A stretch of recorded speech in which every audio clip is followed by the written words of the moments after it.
Hello and welcome back to the Jet Press Podcast. My name is Justin Freed, and I'm joined as always by my man Mike Luciano. Mike, how you doing today, buddy? What's going on? Well, personally, I'm feeling okay, but there is a big safety-sized, maybe 6 foot, 205-pound hole right now in me that we will get into a little bit later. We also get into some bold predictions, so stay tuned to the end of the show for that because we are going to uncork some potentially wild ones. But before we do any of that stuff, let's get the housekeeping out of the way first. You can find us on Apple Podcasts, Google Podcasts, Spotify, wherever it may be that you may get your podcast. That is where we are. We are also on YouTube at the Jet Press. We are really close to 200 subscribers over there. So thank you guys so much for subscribing. If you want to be that lucky one, it could potentially be you. Head over to the Jet Press. Hit that subscribe button. Also, make sure you hit that little bell so you can get notified whenever we go live. You can also make sure to check this out. Justin did a very good interview with Thomas Morstead, the Jets punter, his second go around. He is a fan of the program. We love Thomas. We hope he has a great season. That is up on the Jet Press. You can go check that out. But before we do any of that, it is safety talk time because we got to go into this whole Chuck Clark thing because Chuck Clark was kind of an under-the-radar move when it happened, especially because that was in the middle of the Aaron Rodgers hysteria where every notification we were just staring at our phones looking to see if that was going to be the Aaron Rodgers move. We didn't know it would last for an entire month. Nobody did. But in the middle of that, the Jets end up picking up Chuck Clark for I think a 7th-round pick in 2024. And while Clark is not a perfect player, I think Ravens fans kind of had mixed opinions of him last year because I think that's just kind of the nature of how he is as a player. For a team that needed a safety very badly, that needed a veteran safety very badly, they got a guy who's versatile. They got a guy who plays every day, which is very important. Probably one of the main reasons they got him. They got a guy who hits hard, and he's a vocal leader. That seems like a perfect Joe Douglas pick, a perfect Robert Saleh pick to come into this defense and help out. So we finally get Chuck Clark into camp. Now, keep in mind, this is a guy who I believe has not missed an entire game for injury in his NFL career. He's been inactive a couple times. He's probably missed one or two, a handful there, but he has been an Iron Man playing all the time for the Ravens. And before we even see him in Jets green, he suffers a significant knee injury. I'm not sure. Maybe, Justin, you've heard about the specifics of it. I've heard it could be an ACL. He's going for a second opinion on that. But it's such a serious knee injury that it pretty much sounds like this is the end of Chuck Clark this season in 2023. And there's also probably a good chance this might be it for Chuck Clark with the New York Jets before it even really gets off the ground because now he's going to be a year older with an ACL tear. He's certainly not guaranteed a roster spot. And this is just an absolute gut punch, mostly for the reason that I alluded to earlier, which is just the freaking durability of this guy. He didn't miss a game ever for the Ravens. And then he comes to the Jets. He barely has any practices. Significant ACL blowout. So this is obviously going to go put an even bigger microscope on Jordan Whitehead, who he thought he was going to team with. Now it's back to being Jordan Whitehead and probably LaMarcus Joyner and probably a guy like an Ashton Davis or a Trey Dean or even a Tony Adams. Will Parks has since been released. We're sorry that Will Parks got cut, but he's probably no longer in the mix for that. So the Jets safety room, even though they signed a veteran that we'll get into a little bit later, who I think is a good signing for the Jets, we've hinted at earlier, this was not plan A. Plan A was Chuck Clark being a starting strong safety and being a huge veteran addition to this defense. That can't happen now because when the Jets, I guess the Jets hit their fun quota, and once they hit the fun quota, something really tragic's got to happen. It's like the Elijah Moore thing. Oh, we're 5-2, we're doing good. Fun's got to get knocked down. Elijah Moore thing. Oh, Aaron Rodgers, offseason's good vibes. Goodbye. No more fun for you. Chuck Clark out for the year. It's not same old Jets. It's nothing that's clearly not their fault. But I mean, this is same old Jets, man. This is what they do. You're so right about like the fun quota thing. Because yesterday, first of all, I appreciate the Jets doing their news dump on Tuesday and not Wednesday, so we can actually talk about it on the show and we don't have to wait a week. But yeah, yesterday was a whirlwind because the Jets go out and sign Adrian Amos, which I was super happy when that happened. We've talked about this on the show that we thought the Jets needed to add more of a traditional free safety. And we'll get in Amos a little bit later. He can play both, but he was definitely more of a traditional free safety than either Chuck Clark or Jordan Whitehead. So I was very excited when they did sign Adrian Amos. And I'm like, wow, they actually saw the safety position as a need. They actually saw they needed to add another free safety. And now they have 3 starting caliber safeties on their roster. That was the mindset. I was very, very happy. It was a great day. And then a few hours later, it's reported that Chuck Clark suffered a serious knee injury. The extent we don't know at this point at the time of recording, but it does sound like it is an ACL. It does sound like the Jets fear there is ACL damage. He is getting a second opinion, but it doesn't sound good. Whether he misses the entire year, most of it, whatever, the Jets are seemingly preparing to be without him this year, which is why they pivoted and signed Adrian Amos. This sucks. This sucks. As a person who's a huge fan of Chuck Clark, I followed him in Baltimore. I wrote about the Ravens for a few years, so I followed him there. Team leader, just beloved in that locker room, one of the most respected guys on that team. He's a former 6th-round pick who kind of clawed his way up in the NFL to become.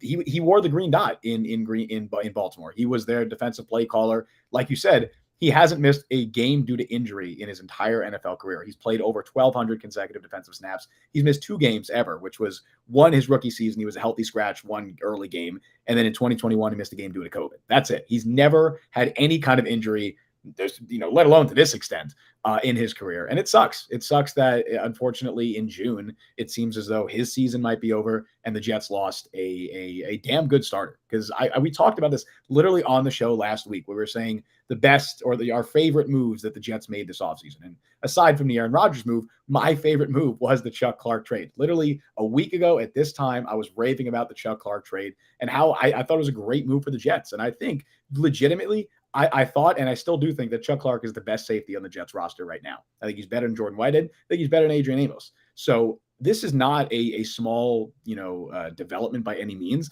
This is a significant thing that happened. And unfortunately for Chuck Clark, it means that, I don't know what his future holds. He's on the last year of his deal with the Jets. I'm not sure what the future holds for him in 2024. But for the short term, yeah, the Jets are going to be without a player who I believe was their best safety, who I believe they got for exceptional value this offseason. And it just sucks. I feel for Chuck Clark, the player, and I definitely feel for this Jets team that just seemingly can't catch a break with this kind of stuff. The other thing that stinks too is while this concept I feel like gets kind of overblown, overanalyzed, the whole idea of postseason experience or bring a veteran to a younger, there's guys over there. The Jets aren't just like a bunch of neophytes. You have Aaron Rodgers, you have a bunch of battle-scarred guys. I get that, but on a defense that is still incredibly young, on a secondary that is largely incredibly young, not having Chuck Clark next to a guy like Sauce Gardner, next to a guy who, although he's been in the league for a couple of years, I would even say DJ Reed is still generally a very young player. This is like his 5th or 6th year in the league. He's a younger player. You got young defensive ends. You got young linebackers. This is a guy who is a bona fide leader and a bona fide guy who's been in the postseason a bunch of times. And look, he's had some mistakes. No safety's perfect. Defensive back play can be tough to evaluate because if you get burned for one 60-yard touchdown once, then everything good you do forever just gets that set into your replies, and you can just never overcome the stigma of it. So I get that it could be kind of hard to evaluate defensive back play, but this is a guy who is a tremendous cover safety. For a very long time, in a bunch of different defenses, he always found a way to just find this little role and carve something out and make something happen. I mean, this guy was a 6th-round pick. This guy was a complete afterthought when he came into the league, and he just busted his ass. That's the kind of personality that Robert Saleh likes on his defense. And now, totally gone. And you're really, I don't want to say back to square one because they do have Amos coming in, but as we'll discuss later, we're not really sure of what, I'm not really 100% sure what his impact's going to be. And now you're pretty much, I don't really see too much movement on the safety position, which was their big issue on defense last year. Because as we discussed a bunch, they weren't throwing the ball against Sauce Gardner and moving it. They weren't moving it against DJ Reed. So where were they moving it? They were going deep against the safeties. And I know Joyner got a couple interceptions, but spare me. That is no bearing on my evaluation of LaMarcus Joyner. Sometimes there's tip balls. I think 2 of them were the Pittsburgh game where Kenny Pickett was just lobbing hospital balls in his first ever action. Like, I don't really buy that as some like sort of, oh, LaMarcus Joyner is great. If there's a LaMarcus Joyner stand out there, you hit my line. I don't care. I'll debate you. Chuck Clark was a clear upgrade. Now he's gone. And again, the worst part too is I know he's got 1 year left on his deal. So this may be it for him. I mean, and the sad part too is, I mean, not to get overly melancholy, I don't want to make it look like the guy died out here, but I mean, next year he's going to be a 29-year-old defensive back coming off a serious knee injury. I mean, he might just have to take a 1-year prove-it deal somewhere. I don't see him getting any sort of multi-year deal in a year where he probably viewed it as a prove-it year on a good team with a good defense and by a respected coach, a respected defensive mind, and Robert Saleh. I mean, this was a golden opportunity for player and team alike, and just the vengeful fingers of the football god said, nope, not having it. And that sucks. You're absolutely right on that whole communication and leadership front, because Jets coaches have raved about Clark this entire spring about the leadership value that he brings. He very much has that CJ Mosley factor to him, where aside from what he does on the field, the tangible stuff that you could see, he is a vocal on-field and off-field leader. He was that in Baltimore. Like I said, he was their defensive play caller there until they brought in Roquan Smith. That is a really talented and respected Ravens defense, and Chuck Clark was their defensive play caller for a safety as well, which is not super common. Usually you get the Mike linebacker as the play caller. So the Jets were very much expecting that communication, that leadership to really tie together a lot of this defense. And another aspect of it that I think, Jets fans may have overlooked is that I think the biggest issue with the Jets safeties last year was tackling. It wasn't even coverage. It was tackling. Because anytime that, running backs or whoever got through to the second level, you had, the safeties missing tackles, whether it was Marcus Joyner, whether it was Jordan Whitehead. That was a big issue for the Jets last year. Chuck Clark is one of the best tackling safeties in football. He's, graded out super well in that area. I think he missed 5 tackles all of last year or something like that. He's an excellent tackler. And so not having him there, that really hurts. I know Adrian Amos is a pretty good tackler in his own right. You hope that Jordan Whitehead could bounce back, although that's been an issue for him his entire career. It just sucks. It sucks losing that player, because not only from an on-field perspective was he expected to be, in my opinion, their best safety, but that leadership aspect, that character aspect, that communication aspect, he was a huge part of what they planned to do on defense. And maybe even, there was some talk that they could maybe even play him at linebacker. Quan Alexander is still a free agent. So unless they're relying solely on Jamian Sherwood or they bring back Quan Alexander, they're going to have some snaps to fill there. And I wouldn't have been surprised at all if Chuck Clark played a little linebacker, maybe a nickel packages, right? If they go like a 3-3-5, I don't know how much 3-3-5 the Jets played last year, but if they do and they have the nickel package and the 3 linebackers, I'd much rather have Chuck Clark in that role than someone like Jamian Sherwood.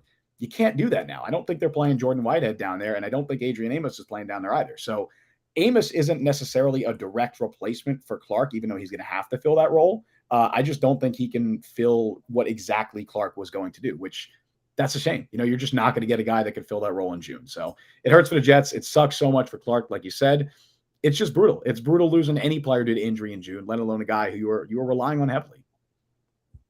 And the Adrian Amos thing, I'm glad you brought that up, because I got some next-gen stats here. Rich Samini, thanks for the tweet out, because kind of illustrates the differences between these two players. So in more than 100 more coverage snaps, Chuck Clark had an Adrian Amos, 545 to 427. He had fewer targets, 35 to 42 in favor of Clark, fewer catches allowed. The yards difference is huge. Only 161 yards against Clark, 349 against Amos. Clark had 1 touchdown, no picks. Amos had 2 with 1 pick. So maybe that kind of evens out there. The passer rating, big difference, 80.8, 98.2. So the numbers show Chuck Clark is a superior player to Adrian Amos. I think that even most Jets fans would probably say, and even probably Joe Douglas, if he had like a truth serum, would say Chuck Clark's a better player right now than Adrian Amos. But I feel like this is the best they could have done with the hand they were given. Maybe outside of John Johnson, who's probably looking for like a longer-term deal and a lot more money. If you just want to sign like a 1-year stopgap guy, I feel like this was the best guy on the market. So quick crash course for those of you that aren't into Adrian Amos. He split the last 8 years of his career evenly between the Bears and the Packers, 4-4. Former Penn State guy. So again, 5th-round pick, another late-round guy. He is, I would say, a completely average defensive back right now. I don't think he has one particularly exceptional trait. I think he's okay in coverage. I think he's an okay hitter. I think he moves well, okay in space. I think he'll get some picks every now and again. He has 10 in 8 seasons and usually has about 1 or 2 a year. He's kind of alternated 1 and 2 for the last, I think, 5 or 6 years. Another experienced guy. He's got playoff experience a bunch with the Packers.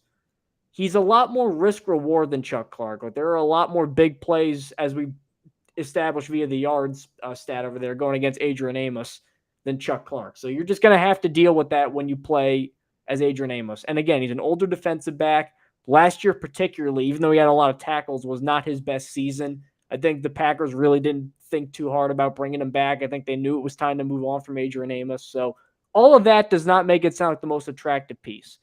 But if you just want to write off last year as kind of an anomaly, and maybe Robert Saleh thinks I got the secret ingredient, maybe 1 or 2 tweaks, maybe we put him in 1 or 2 different roles that he wasn't in Green Bay, I think you could get an average starting safety, which for a guy who was signed on June 13th as an injury replacement, there's not a ton of guys out there that could really do that. So Amos is kind of a playing with house money move, because if he stinks, he's not owed a lot of money, and he was the backup plan anyway.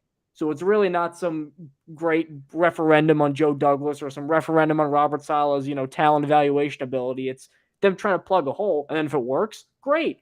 You got a revitalized Adrian Amos, who was a starter pretty consistently for 8 years in the league. Now, the funny part, though, is he has not missed a game in quite some time either. So if he pulls a Chuck Clark and gets hurt again, I don't know what I would do. That would be very, very Jets, unfortunately. A quick fun fact about Adrian Amos. I think it was also Rich Cimini that tweeted this out. The Bears actually, they drafted him in the 5th round, like you mentioned.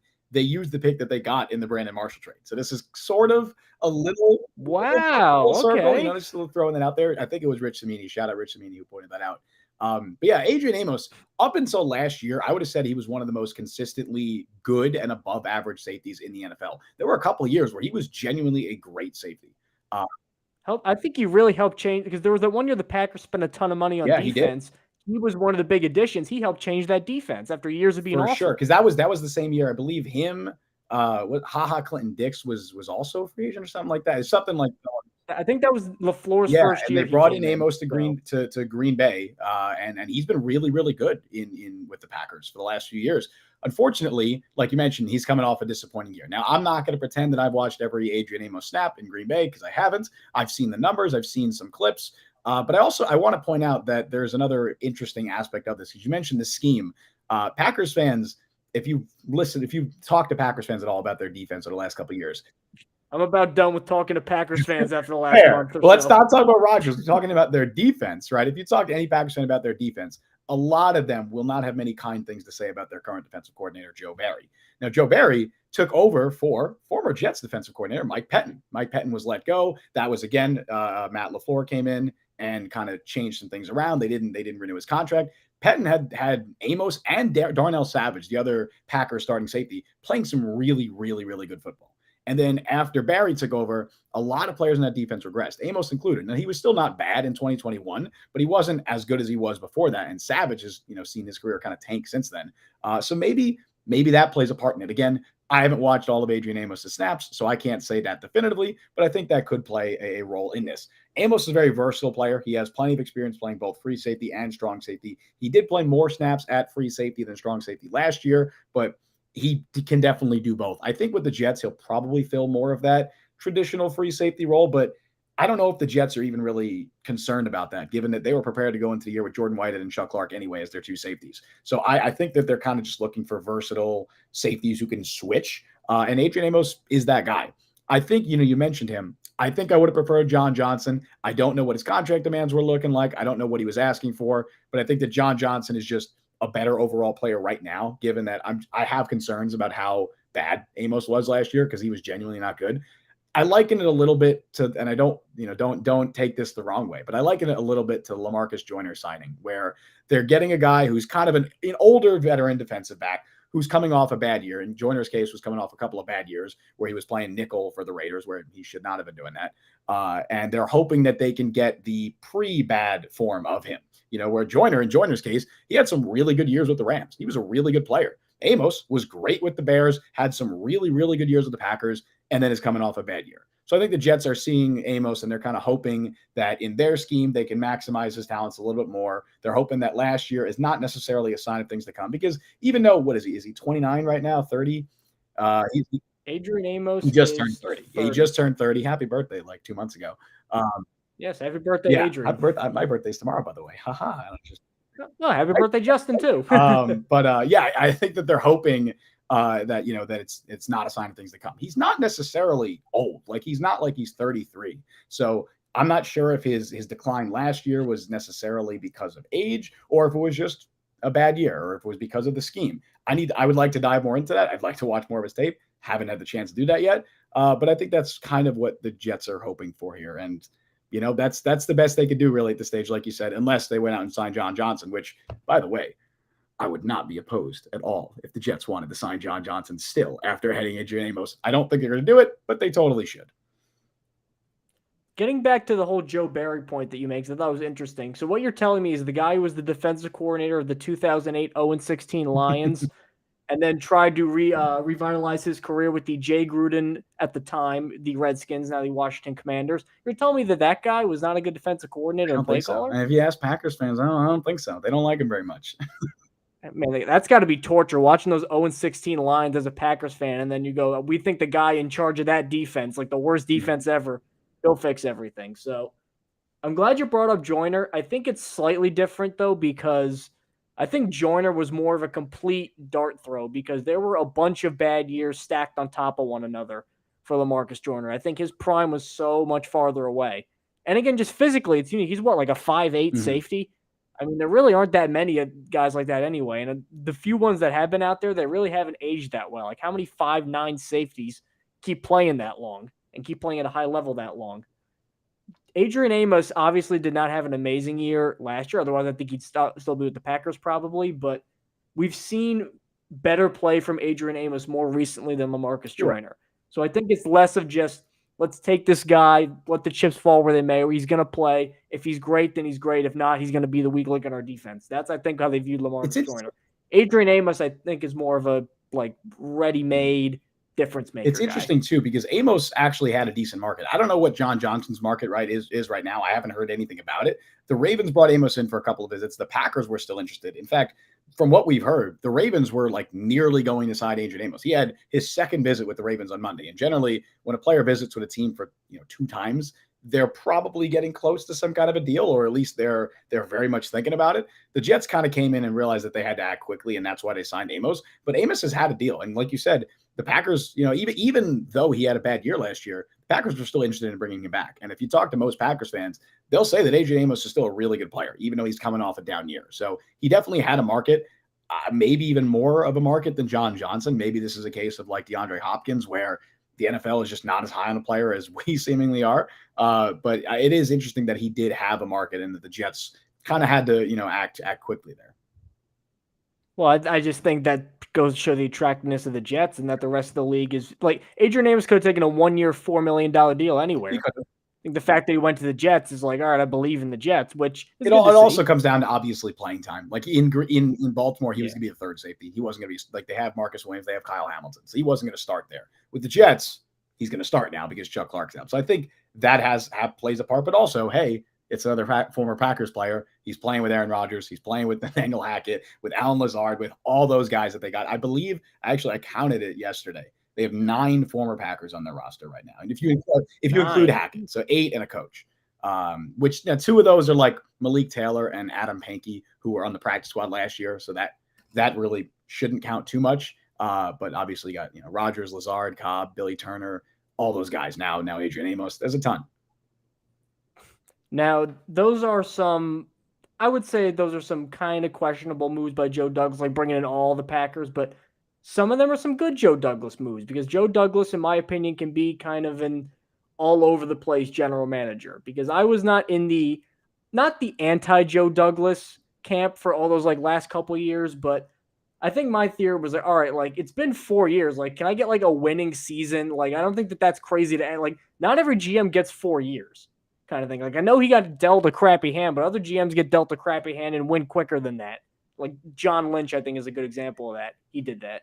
So I'm like, all right, can we get something here, Joe Douglas? And then he shut me up big time with that draft class and then with Aaron Rodgers, obviously. So he's been on the job now for 4 years officially, I Yep, believe. just passed it earlier this month. Just past 4 years, and I think it's right now is the perfect time to do a little bit of a retrospective, kind of look back on what he's gotten right and what he's gotten wrong. And one move that just stands out to me, which I think for me, and I think you definitely know, is the one he assuredly got wrong, and everybody knows he got wrong, was Zach Wilson. And Joe Douglas better every day his head hits the pillow at night. He better thank whatever belief structure that he has in place, whoever he prays to, that Aaron Rodgers, this whole thing happened. Because my God, I mean, how many GMs make a colossal mistake of that importance, that grand scale, and are not immediately fired? Because Zach, look, as a Jets fan, we've all tried to cope with the quarterback, Sam Darnold especially, because Darnold like had more flashes than I think some of the other ones. Like Mark Sanchez obviously was being propped up by people around him. Christian Hackenberg people were just like lost souls that aren't even worth engaging with. Like Darnold, at least people saw what, like they could see a future where he works because you could see he can make plays. Like Zach Wilson, we obviously know the arm talent, but that was one of those things where immediately you kind of knew, because I mean the second game was that New England game with 4 picks, and then he gets shut out of Denver. So immediately he's off the back foot, and you're like, oh, this is not good at all. And I mean, it's been proven. Like I know that people try to make it seem like Joe Douglas had this one, was not set on him. He made this crazy pro day throw, and then Joe Douglas said, I got to have Zach Wilson, because that's how a GM would coach. He'd watch one workout and completely change his whole plans. Use your brain, morons. But the rest of the league, Douglas included, just completely blew it on this guy. And I think now, if Rodgers really stinks, I think Joe Douglas is probably not going to keep his job much longer. He's done. But I think part of the reason that it's such an ultimatum is because he messed up so royally with Zach Wilson that he has to know, everybody has to know, like, you can't make a mistake like this again. Very rarely do GMs get to make a mistake like that again. Yeah, I mean, you're not wrong. And I know everyone will, people will combat it and be like, and I'll agree with this to an extent, that it's not just Joe Douglas that loves Zach Wilson. It seems as though, based on reports at the time, that Zach Wilson was the consensus QB2 behind Trevor Lawrence. I'm not sure if I'm going to believe the whole stuff saying that at least one team, I think it was Chris Sims reported that at least one team had Zach Wilson as their QB1. I don't know. But either way, the NFL was very high on Zach Wilson. So it's not a shock that Joe Douglas took him. It wasn't like a reach. It wasn't considered that. Obviously, not everyone was a fan of Zach Wilson, but the NFL as a whole was they were consensusly high on Zach Wilson. But unfortunately, that doesn't matter. Like it doesn't matter at all. Unfortunately, it didn't matter that the NFL was super high on Mitch Trubisky. That the NFL liked Trubisky over Deshaun Watson and Patrick Mahomes. The Bears still made a mistake drafting Mitch Trubisky, and I think we can all say that. And the Jets obviously made a massive, massive blunder. Joe Douglas made a massive, massive blunder drafting Zach Wilson, who has, to this point, statistically been, we've said this on the show, we've said this a lot, statistically one of the worst quarterbacks in modern NFL history. Hopefully he turns it around. I really love the way he's handled this offseason. I'm pulling for him. I think all Jets fans should be pulling for him, but to this point, I mean, does he really have a choice how he's going to handle the offseason? What's he going to say? I'm going to beat out Aaron Rodgers? I think he said all the right things, especially, given that he didn't say all the right things last year. That's progress, right? But there's no question that obviously has to be the worst move that Joe Douglas has made. I want to throw out an honorable mention out there for another, we'll get to the good stuff in a second, but another one that definitely stands out as like a major stain on his resume with the Jets, and it's the entire 2020 draft class, because that draft class, looking back, is brutal. Mekhi Becton, you really, really hope that he could turn it around. Obviously, injuries have played a major role there. But if you look at that entire roster, that entire draft class, which was 1, 2, 3, 4, 5, 6, 7, 8, 9. We're counting on the show now. 9 players in that draft class. Very Mike Francesa tribute right there. Just counting. I didn't want to count in silence, so I filled the air with my words. So there you go. You're welcome. You learn from number one. But yes, 9 players in that draft class. Not a single one of them is guaranteed a starting role this year. And outside of Becton, none of them are going to be playing none of them are going to be starters this year. Denzel Mims is not guaranteed a roster spot. Ashton Davis is not guaranteed a roster spot. Jabari Zuniga's gone. LaMichael Piron's gone. James Morgan never played. Cameron Clark, unfortunately, had the injuries. He is back with the organization, so that's great. Shout out Cam Clark, because that's awesome. Bryce Hall, I would say, is not guaranteed a roster spot. I think he makes the team, but I would say he's not guaranteed a roster spot. And Braden Mann was just released this offseason. So that's your 2020 draft class. And that was his first draft class with the team. Obviously, it was a COVID year. Obviously, a lot of GMs kind of had issues with that. It was definitely not a good first year to be a GM or a GM. You know, it wasn't a good year for a GM to have his first draft. There you go. That's what I was trying to say. But unfortunately, it doesn't really matter. Again, we can make excuses for why he drafted Zach Wilson. We can make excuses for why the 2020 draft was bad. But at the end of the day, they were both major, major misses. Now, he's had some good moves to go along with that, but those are definitely, I'd say, the biggest stains on his resume to this point. So 2020 is a gigantic turd stain, if we're being quite honest. What is looking a lot better is 2022. But I want to hone in specifically on one pick, and that's the Sauce Gardner pick. Not only because Sauce Gardner, I mean, am I being hyperbolic? I mean, who's had a better rookie year as a cornerback in, God, like a decade? Since Ronnie Lott. Since Ronnie Lott was the last rookie defensive back to be first team All-Pro, I believe. I think that's the stat. So jeez, I just hope Sauce doesn't end up chopping his finger off like Ronnie Lott. Different career trajectories, maybe, in that regard. Ronnie Lott's a badass. I love Ronnie Lott. But looking back at the Sauce pick, is I've also seen this kind of movement percolating around NFL Twitter, specifically with Douglas, but also generally with other GMs, where for some reason, if you mention that they hit on a high draft pick, that's not really viewed as like a feather in their cap. It's like, yeah, you're supposed to hit on your high draft picks. Like, let's just look at Sauce Gardner. Number one, it wasn't even the first cornerback taken. Derek Stingley was. Now, and really it wasn't like that was an awful move by the Texans. I mean, you look at draft boards, I mean, I think Sauce was number one in a lot of them, but there were a lot of Stingley guys out there.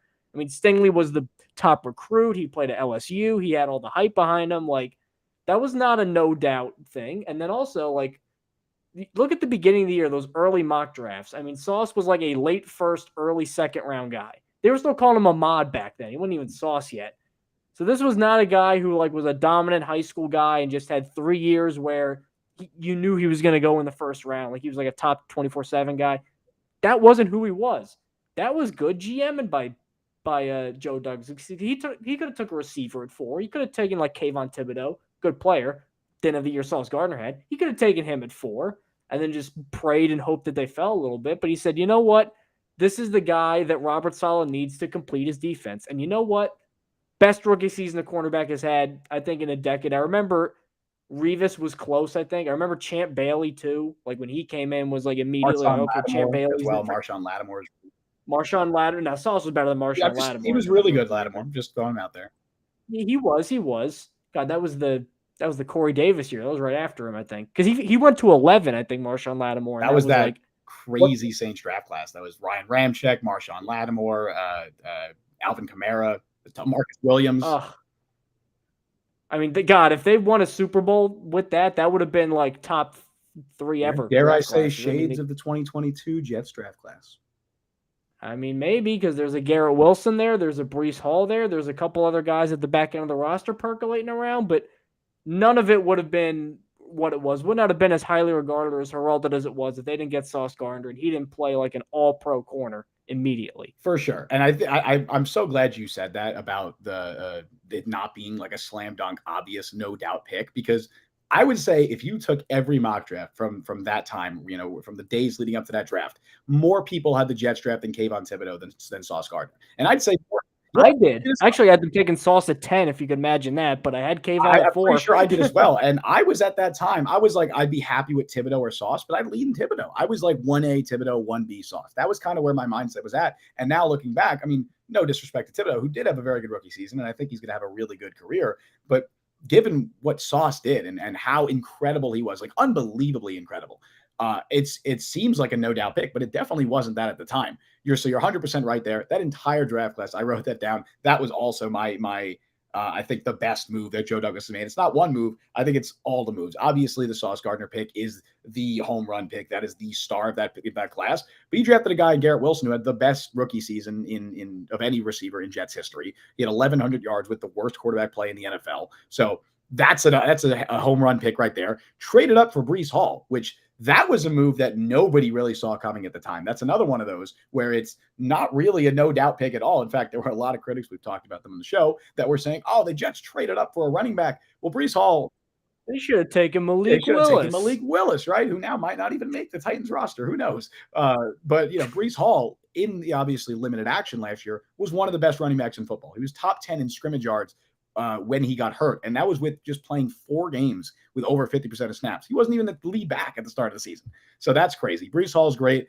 I think we're going to see a lot more from hopefully from Jermaine Johnson, from guys like Michael Clemens and Max Mitchell, where you had kind of late round hits there. I'm still optimistic that Jeremy Ruckert could be a find in the 3rd round because, it's, again, we talked about this last week, but it's totally normal for a young tight end to kind of have a redshirt first year. So I think given what we've seen in OTAs, I wouldn't be surprised at all if Jeremy Ruckert is your starting tight end in 2024. And if that happens, yeah, I think we're talking about this Jets draft class as just as good as that 2017 Saints class, which was crazy. So definitely that has to be Joe Douglas's best move. But we're forgetting another one. Not forgetting it, but we just haven't mentioned it to this point, where before that 2022 draft class, this was the move that every Jets fan was like, this is what did it. This is, how good Joe Douglas is. It's the Jamal Adams trade. It has to be the Jamal Adams trade, because if you look back on it, the Jets essentially traded Jamal Adams for Garrett Wilson and Elijah Vera Tucker. Obviously, there's more to it than that, but roughly that was the net of that trade, which they traded a player who did not want to be there, who had made it very clear, who did not play a premium position, who needed a new contract, a record-setting contract, and they got 2 first-round picks from him. That's insane. It was insane at the time. Everybody knew it was insane at the time. And now seeing, I'll say unfortunately, how Adams' career has gone in Seattle. He's had injury trouble. He definitely has not been the same player he was with the Jets. He's not a top 5 safety anymore. I don't think he's top 10 safety. Well, he did set the record for sacks by a defensive back. It's not nothing, but he was a better player in New York for sure. And he didn't have the injury troubles that he's had in Seattle. So unfortunately, that part, that's out of his control, but he just hasn't been as good in Seattle as he was with the Jets. So looking back, even at the time, it seemed like a steal. And I think looking back, it absolutely seems like one of the more lopsided trades in recent NFL history. I know we have the Russell Wilson trade. There's a lot up there, the DeAndre Hopkins trade, but I think, we'll look back on that in like 10 years, 5-10 years, and we'll say that might be the most lopsided trade in the Jets' favor in franchise history. So that definitely has to be included as well. Geez, that should have been in the bold I don't think segment. Name another more lopsided trade in favor of the Jets. Maybe this is just me. Maybe it's just like residual, like because I love Jamal Adams as a player, like especially my favorite player on the entire. He was my favorite athlete. I was on record saying that at the time he was my favorite athlete before everything that went down. I still don't. I have no ill will towards Jamal Adams, by the way. No ill will. Right, because here are the things that kind of number one of the main reasons he left was he did not want to play for Adam Gase, which is that is a perfectly valid compliment, very valid complaint. Like, I get you there, Jamal Adams. That is not a reason to, he's not on board with the Jets rebuilding project. Were you, Jets fans? Were you on board with Adam Gase? Because then don't get on him for not being on it. And then number 2, he got his money, and then Seattle is a playoff team, and I think now they got this kind of like proto Legion of Boomy thing with Devin Witherspoon and Tariq Woolen and him and Quandre. That it's not like he just vanished off the face of the earth. It's not like he just pulled like a Le'Veon Bell and he's just gone. So I think it's obviously the Jets won that trade very handily, and they wouldn't have had their starting left guard and probably best offensive lineman in Elijah Vera Tucker, and a guy who I think is going to be a future all-pro receiver in Garrett Wilson. So that's a win-win, but the Jets, man, that is maybe win-win's the wrong word because the Jets got like maybe 3 wins in that trade. But definitely. And that's like, I'm not saying that, Jamal fell off a cliff or anything. It's unfortunate that he missed pretty much all of last year because I really do want to see him healthy again because we haven't really seen a fully healthy Jamal Adams since he was with the Jets because both years he's had with Seattle, he was hurt. And then last year he missed like the entire season. But I just, I look up like his PFF grades have been really bad. He's not bad. Like he's not a bad safety by any means. He's still a very good player, but if you're trading him, I think it's more so like the principle of what they were able to get for a player who did not want to be there. He made it very clear he didn't want to be there. He needed a new contract, I believe it was the highest contract of any safety at the time when he did get paid by Seattle. They had no leverage essentially and still got 2 first-round picks, which is great for a player who doesn't play a premium position, who was, again, I'm not going to use this word in a way that's, I don't mean this word in a way that's going to like shit on Jamal Adams, but he was being a malcontent, and he was intentionally being a malcontent because he wanted out, and that's his prerogative, right? But he was talking to Manish Mehta and doing an interview with him, basically just crapping all over the Jets. This is a guy they got 2 first-round picks for. That's crazy. And of course, turning those first-round picks into Garrett Wilson and Elijah Tucker, that's why that's got to be up there for me. But yeah, that 2022 draft class and Jamal Adams trade, and maybe the Aaron Rodgers trade. It's too early to say, but maybe that as well. That may be that.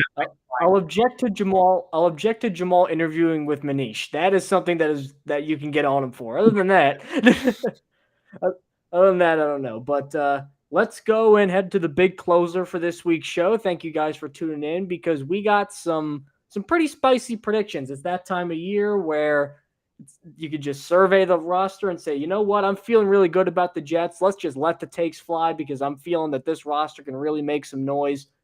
I got 2 of them that I think might be unpopular, but I think they got a chance of coming true if everything kind of breaks my way, everything breaks the Jets' way. One of them on the offensive side of the ball, specifically related to Garrett Wilson. Is it crazy, I ask you, Justin, and Jet Press listeners at home or driving or wherever you may be, is it crazy to say that I think Garrett Wilson is going to lead the AFC in receiving yards this year? Oh, I love that. No, I don't think that's crazy. No, I didn't say the NFC, because that dude, that damn Justin Jefferson in Minnesota, man, that is another play in a receiver level, man. So let's take him out of it. Let's look at, because I know that Devontae Adams is still obviously there, and I think the biggest competitor for this is going to be Tyreek Hill, because whenever Tua played, I mean, Tyreek Hill was getting like almost 200 yards a game. I mean, he was just unstoppable pretty much, and then his production declined when the backups came in, and he still had 1,700 yards. So that's steep competition. But when Garrett Wilson's got 1,100 yards with awful, I didn't let the defense down Zach Wilson, with I'm about to retire Joe Flacco, and Mike one good game followed by 4 games of no touchdowns White, which is what he usually does, 1,100 yards while getting a ton of defensive attention, it's pretty good. Now he's going to get less attention, because I think the receiving core is just better. Even with no Elijah Moore, I think the receiving core is better than it was last year. And Aaron Rodgers, too. I saw this with Adams, too, like on the Green Bay thing. How many plays, you can go look it up, how many plays did he just not even look at anybody else and just try to throw it to Devontae Adams, just have some sort of, forget even calling a play, just you get open and I'll get it to you. Now, obviously, that takes years and years and years of chemistry to really perfect like that. But who's to say Aaron Rodgers and Garrett Wilson can't have some sort of connection like that? And then he says, you know what, I'm not going to worry about that. Just Garrett, get open. I'm going to chuck it to you. It worked for Devontae Adams. Why can't it work for Garrett Wilson? You're 100% right about that. And I think we've already kind of seen that in OTAs, where I obviously, again, it's very early. They're still practicing in shorts, but Garrett Wilson and Aaron Rodgers, every report coming out of training or coming out of OTAs has been that they are very quickly establishing a rapport with each other and establishing that chemistry. I think there was one play that the Jets posted on their social media where it was just Rodgers looking to his right the entire time, and then just basically without even checking to see if Garrett Wilson's open, turns to his left, fires an open Garrett Wilson right on the sideline, who drags his feet to make the catch. I would not be surprised if we see a lot more of that this season. You're projecting that Garrett Wilson could be, the AFC leader in receiving, and I think that that's fair, because the guy had 1,100 yards last year with the worst quarterback play in the NFL. Now he's got Aaron Rodgers throwing him the ball. And I'll say this, as opposed to someone like Tyreek Hill, who there's a lot of mouths to feed in that Miami offense. Now, he still put up insane numbers last year with those same mouths to feed, but you have Jalen Waddle in an offense. You have other guys that you got to throw to. Garrett Wilson doesn't really have that incredible competition. There's a lot of solid players that are going to be, in competition with him for targets, like the 2 tight ends, like Allen Lazard, like Corey Davis, Mecole Hardman, but none of them are nearly the threat that Garrett Wilson is. So if he stays healthy, if Aaron Rodgers stays healthy, and if this Jets offense clicks the way that the team hopes it will, I wouldn't be surprised at all if Garrett Wilson led the AFC in receiving. I think that that's a good take. I have 2 bold predictions as well. One's positive, one's negative. I really want to end on a positive note. I don't want to end on a negative note. So I will say I'll end mine on a positive note because I got one other So you got positive two on the positives. I'm the Jets. only one with a negative. I had to. I'm sorry. I have to. It's not even. All right, let's go, Mr. Pessimist. Let's see what it is. It's Mr. Realist. I'm being realistic. Okay. So I don't even think this should be a bold take, but I think that a lot of Jets fans are gonna think it's a bold take. And it's not even like a significant one. This isn't like, oh, Garrett Wilson, whatever is gonna suck this year, something like that. No. I I Okay, don't know, Skip. man. I think I think that Bryce Huff is going to be inactive pretty much every game with a healthy defensive line rotation. That's my take. I Yeah. love Bryce Huff. I absolutely love him. He was one of the most efficient pass rushers in the entire NFL last year. And Jets fans are really hyping him up, and they should be because he's great. He's really, really good. Jets placed a second round tender on him this year. They clearly value him. But I don't see a spot for him in the rotation with Will McDonald being there. Now, injuries are going to happen.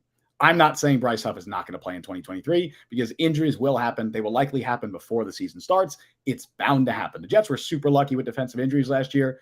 That's already not happening with the Chuck Clark injury. So injuries are going to happen. Bryce Huff will play. But in a completely healthy defensive line rotation, there isn't room for him because you have Carl Lawson, you have John Franklin Myers, and I know he could play on the inside. I know that's possible, and I know he will play some on the inside. Same goes for Michael Clemens, but that's not going to be their primary role, and they'll only do that on passing downs. And you basically drafted Will McDonald to fill that Bryce Huff role because I don't think Will McDonald's playing early downs early in his career. He's not going to be a 2-down or first and second down player probably because you're probably going to have Carl Lawson and Jermaine Johnson and John Franklin Myers playing those roles as well as a D tackle. You can rotate Quentin Williams. You can move Michael Clemens inside, Quentin Jefferson, Al Woods. They got a lot of bodies there.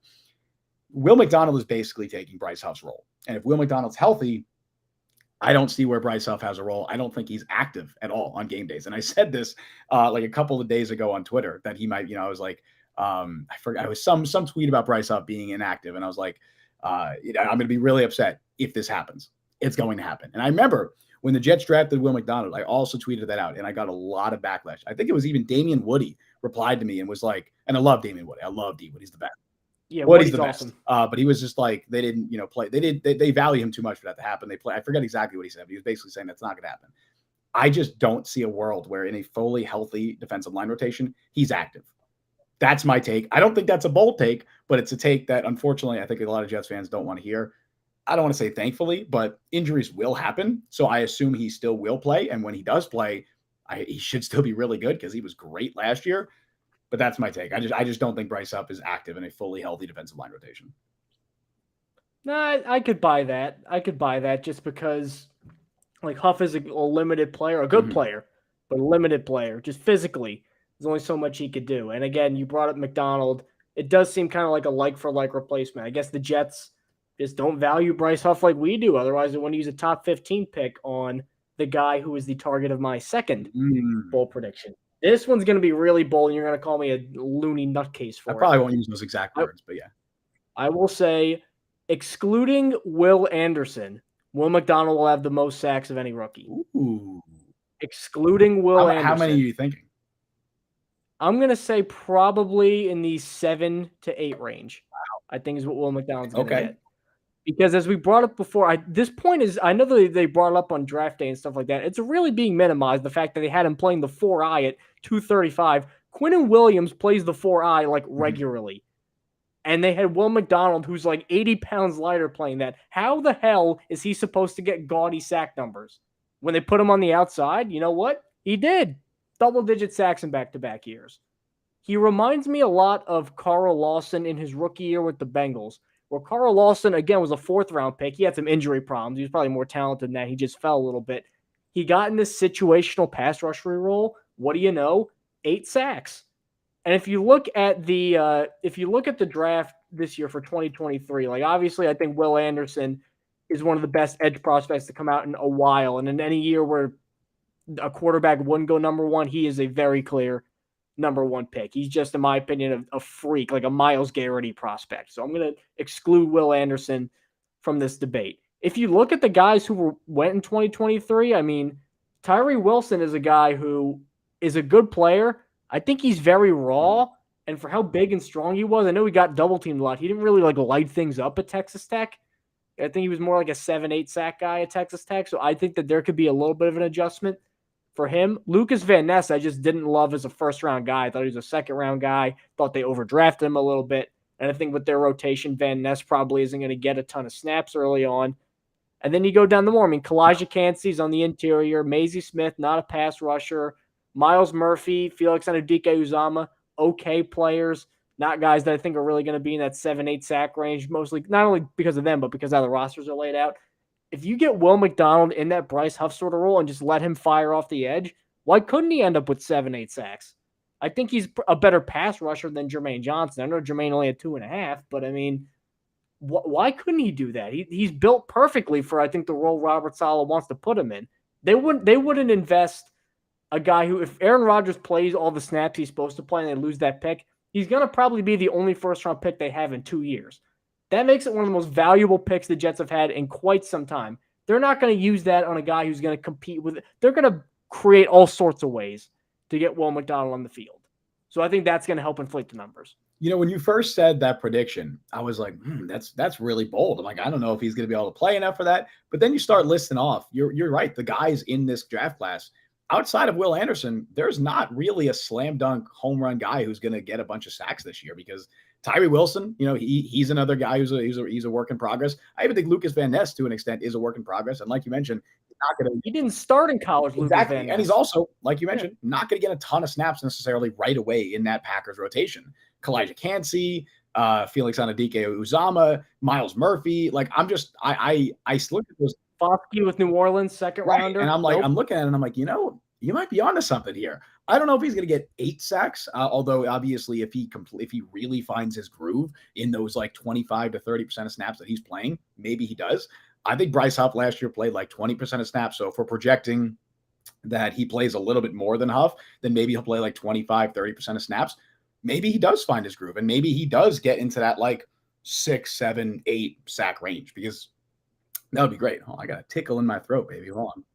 How many did Huff have last year? Like 3.5? I think Huff had like 2.5, 3, something like that. He got a ton of. So yeah, again, I love Bryce Huff. He's not as talented as Will McDonald. So if Bryce Huff can get 3 in that time frame, why can't Will McDonald get 7? Yeah, Huff had 3.5. He had a lot of pressure. So I guess it's also about converting those pressures then into sacks. And maybe Will McDonald can do that. Well, I think that's one of the things that really appealed to Robert Saleh, was how good he was at not only getting the pressure, but getting to the guy. And then obviously the forced fumbles were a huge part of his evaluation, a huge trait that the Jets liked. I think he's built for success as a rookie. He just needs to add a little more weight, but that you could do that. You know, that's why you have nutrition staff. For sure. Yeah, I think at first glance, that seems like more of a bold take than it is. But then when you look at the rest of the draft class, I don't think that's that bold of a take. So I like that take a lot. I like that prediction. I hope it happens. And now let's end on another positive note. I have my positive bold prediction. You know, forget the Bryce Huff stuff. That's not necessarily positive. That's negative. Positive prediction. I think that Mekhi Becton stays healthy this year, starts maybe every game, whether it's at right tackle, whether he plays some left tackle, I don't know. I think he establishes himself as a long-term building block, and I think he's your 2024 week 1 starting left tackle. That's my bold prediction for Mekhi Becton. Obviously, it's hard to project injuries, right? Like that, it's impossible to just predict what's going to happen. But I really think that he's made considerable progress to get himself in excellent shape and conditioning this season or this offseason. He's just, you know, everything from like his diet to how much weight he's lost. And he's had a long time to kind of rest and rehab from his previous injury. I think he comes in, if he's motivated, which he appears to be, I think he comes in, he starts week 1 at right tackle. Maybe Dwayne Brown gets hurt at some point because he does still have that shoulder injury. So I'm not sure he's going to play the entire season. I think Mekhi Becton, whether it's at right tackle or left tackle, I think he plays the whole year. I think he plays really, really well. He picks up where he left off in his rookie season, and he establishes himself as a long-term building block for this Jets team. And you go into next year with him as your week 1 left tackle. That's my prediction. Maybe I'm being optimistic. Maybe I'm being hopeful. Maybe this is just what I want to happen. But I really think there's a good chance it happens. And if that does happen, this Jets offensive line could be good, could be very good this year. I know there's a lot of question marks, rightfully so, with the offensive line because of Becton, because of Dwayne Brown's uncertainty, because of we don't even know what's going on at center. But I think the biggest question mark is Becton. And if he can answer that question with excellent play and he picks up where he left off his rookie season, this Jets offensive line can be really good. And honestly, if that's the case, the whole Jets offense is could be one of the best in the league. I just think that he needs to compete with Jet Press Draft Spotlight favorite Joe Tippmann for the title of best lineman on the not team. even Vera Tucker. Yeah, Vera Tucker with the injury, he'll be good. I just don't. That's a bad injury for a lineman. I don't know. It might take him a little bit, I think, to get back. I mean, like this for a lineman is that's not an area you want. He is already practicing in OTAs, I believe, which is he's further along than Becton and Dwayne Brown because they weren't practicing OTAs. Yeah, that's not live bullets though. True. You know, that's true. Yeah, that's my take on Mekhi Becton. I want it to happen. I hope it happens. I think it'll happen. I'll say that. I think it will happen. And with Justin's very tepid thinking it'll happen, we will close this episode of the Jet Press Podcast. Thank you guys so much for tuning in. As always, you could find us on Apple Podcasts, Google Podcasts, Spotify, Overcast, wherever it may be that you get your podcast. By the way, quick shout out to all of our users over in the British Isles because we got a bunch in the UK and a bunch in Ireland recently. Did we also have that? Thanks for the recent spike over there. We still have that Botswana viewer that listened. The one guy who listened to Botswana was not a recurring. I guess we don't have a very big footprint over there, but he hasn't come back yet. We got to appeal more to the Botswana user base. That's what we got to do. We're doing well enough with Ireland and the UK. So thank you over there if you're listening. Shout out to you, Justin. Why don't you take us? Of course, yeah. Before I do the whole the scripted outro that we normally do, definitely check out my Thomas Morrison interview. I know Mike mentioned it at the top of the show, but absolutely, Thomas is the best. This is the second time I've talked with him in the last couple of months.